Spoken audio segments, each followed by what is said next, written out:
Okay, so I wanted to talk a little bit about the music sync licensing contracts and master usage licensing agreements.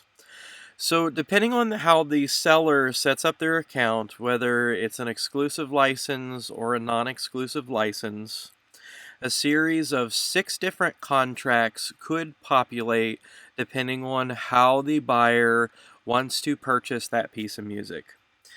So, what we have is a series of non exclusive licensing agreements and master use licensing agreements, and a series of exclusive. So, we've got non exclusive and exclusive licensing agreements. Between the two of them, there are 3 different types of agreements for each.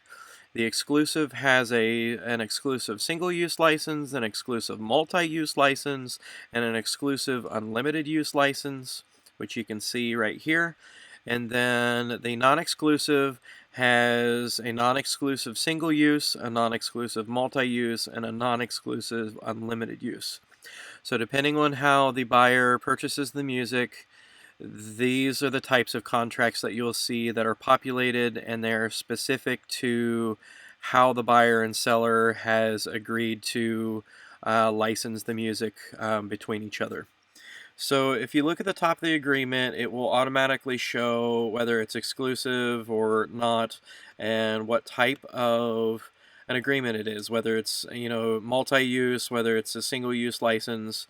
And then this is just kind of an overall coverage allowing the buyer to be able to use the master recording for whatever type of multimedia creation that they're putting this music into. Right here, when the buyer purchases the music, they're required to fill out information about the music. So depending on how they are using this music, depends on how elaborate this usage gets. In this case, it's just used for apps and video games. And then the contract gets a specific contract ID that is unique to this contract itself. So this contract cannot be replicated because of this ID right here. So this is specific to this contract. This contract couldn't be used for any other exclusive / unlimited use licensing that you may want to try to copy this contract and utilize it for. So as you can see down here, you've got the seller's information and the buyer's information, basically saying that this agreement is between these two parties. And the purchase effective date populates here.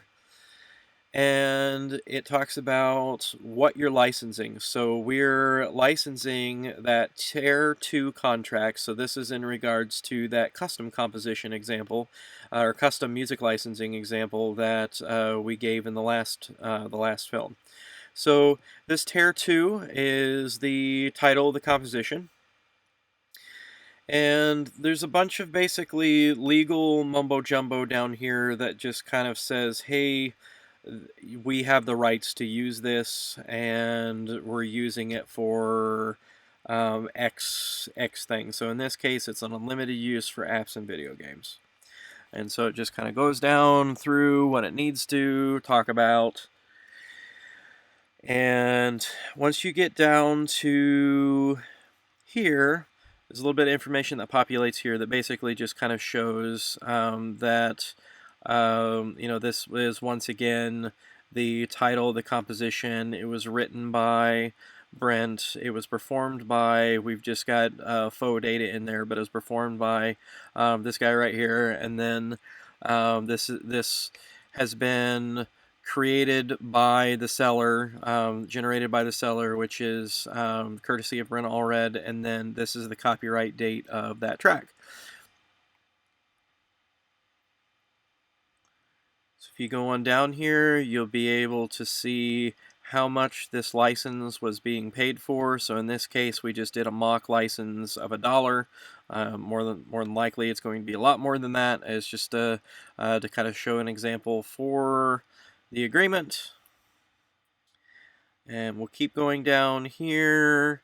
Just talks a little bit more about the contract itself. We'll have some examples of these contracts up online for you to be able to review. Right here, basically, it just kind of puts a notice to the licensor and the licensee, which is the buyer and the seller, and then your authorized agent signature ID that is specific to your buyer and seller account. So each account has a unique identifier that acts as the signature, and upon purchase of a piece of music, the contracts formulate with your authorized agent signature that is signifying that you guys have legally agreed to be partners in contracting with this sync licensing agreement. And so once again, it registers the who the agent is and the printed name, and who the seller is and the date. So those are what the licensing contracts look like. The cue sheets look very similar to this. This is a pretty bare cue sheet, and it doesn't have a whole lot of things in here. So what'll happen on submission is the buyer, or upon purchase, the buyer will have to submit a license usage information fill out, and it will, once it does, it will populate these contracts, and it'll populate the cue sheets. So the system automatically generates a cue sheet regardless if the cue sheet actually needs to go to the performance rights organization or not. The cue sheet is just populated with general information about the track, and down here, this basically is just kind of the overall indicator right here stating that is this cue sheet actually going to be going to the performance rights organization. In this case, because this example was a podcast and the person purchased a sync licensing agreement that was a royalty-free track, in that event, this will just remain in your archive. However, this specific cue sheet will not go to the performance rights organization because there is no need to collect royalties on this piece of music. But as you can see, this is really standard. So this is actually just taken directly from the BMI and the ASCAP's cue sheets. We've just formulated a little bit differently. So we've got a couple different indicators that tell us whether or not we need to send those contracts or not.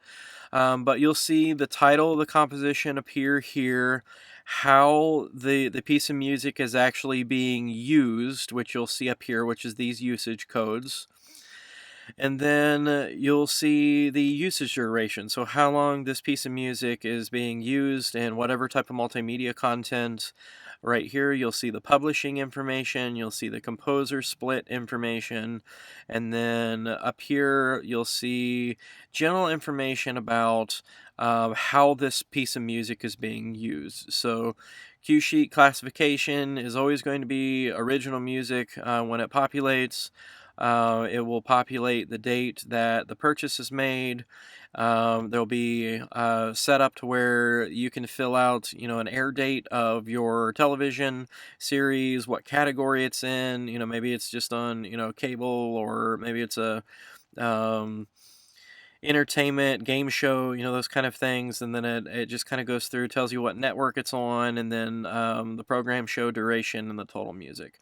Over here just gives the general information between the buyer and the seller that allows the performance rights organizations the information that they need to know in order to be able to properly pay you guys the royalties that you deserve. So that concludes our contracts and cue sheet descriptions. So we'll see you on another video.